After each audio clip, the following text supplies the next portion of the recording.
Warahmatullahi wabarakatuh. Perkenalkan, nama saya Wulan dari kelas 10 IPA 2 akan menjelaskan tentang silsilah raja dan hasil kebudayaan Kesultanan Cirebon.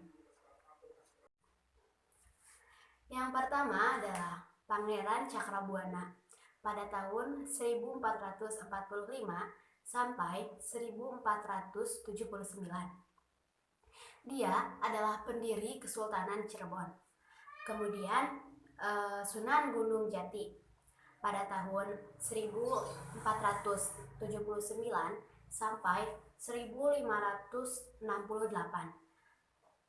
Perkembangan pesat pada Kesultanan Cirebon dan penyebaran agama Islam di Jawa Barat. Pada masa inilah kerajaan Cirebon berada pada puncak kejayaan. Kemudian Fathahilah pada tahun 1568 sampai 1570. Dia adalah menantu dari Sunan Gunung Jati. Kemudian Panembahan Ratu I pada tahun 1570 sampai 1649. Dia adalah cicit dari Sunan Gunung Jati. Kemudian Panembahan Ratu II yaitu pada tahun 1649 sampai 1677.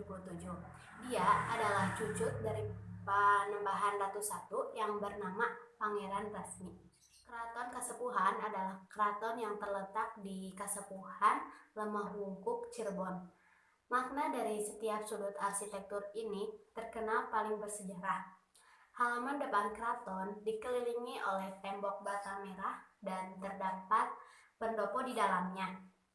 Dan juga terdapat patung harimau putih sebagai lambang keluarga besar Pajajaran atau keturunan Prabu Jaya Dewata ataupun yang disebut Siliwangi di Taman Bandaran Dewaru pada area utama Keraton Kasepuhan.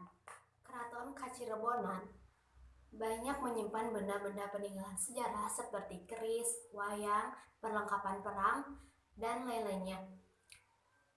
Di keraton ini kita dapat melihat bahwa pada masa jayanya Kesultanan ini sangatlah makmur. Bangunan Keraton Kanoman Cirebon menghadap ke utara. Di luar bangunan keraton terdapat sebuah bangunan bergaya arsitektur Hindu yang disebut dengan Balai Maguntur. Bangunan ini berfungsi sebagai tempat kedudukan saat Sultan berpidato atau saat Sultan menghadiri upacara seperti apel prajurit ataupun menyaksikan penabuhan gamelan sekaten. Makam Sunan Gunung Jati mempunyai style arsitektur yang unik. Bangunannya merupakan gabungan arsitektur Jawa, Arab, serta Tiongkok.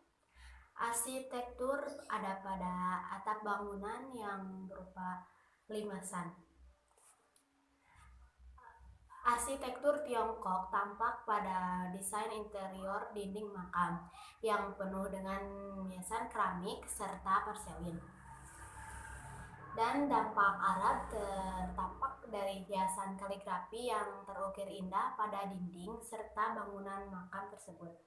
Serta arsitektur Jawa terdapat pada 9 pintu makam yang tersusun bertingkat dengan beberapa nama seperti gapura, kapyak, kaca, pabem, dan pasujudan, ratna komala, cinem, dan raraproga serta teratai.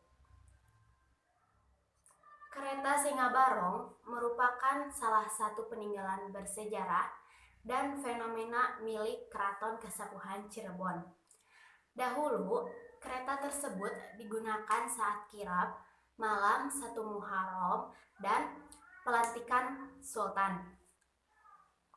Diketahui, kereta tersebut dibuat oleh Pangeran Losari pada abad ke-15 Masehi. Kereta Singabarong itu disebut-sebut memiliki teknologi canggih pada masanya. Bahkan ada yang terpakai hingga kini. Kereta Singabarong memiliki warna yang sangat sempurna karena dilapisi serbuk intan emas yang merupakan cikal bakal teknologi modern yang dinamakan metalik. Masjid Agung Sang Cipta Rasa dikenal juga dengan Masjid Agung Cirebon. Kekhasan dari masjid ini diantaranya yaitu terletak pada atapnya yang tidak memiliki kemuncak atap sebagaimana masjid yang lazim ditemui pada atap masjid di Pulau Jawa. Masjid ini terdiri dari dua ruangan, yaitu beranda dan ruang utama. Pada bagian ruang utama masjid terdapat 9 pintu yang melambangkan Wali Songo. Dan pada bagian mihrab masjid terdapat ukiran berbentuk bunga teratai yang dibuat oleh Sunan Kalijaga. Dan juga terdapat 3 buah ubin yang bertanda khusus melambangkan 3 ajaran pokok agama, yaitu iman, Islam, dan ihsan. Sekian dan terima kasih. Wassalamualaikum warahmatullahi wabarakatuh.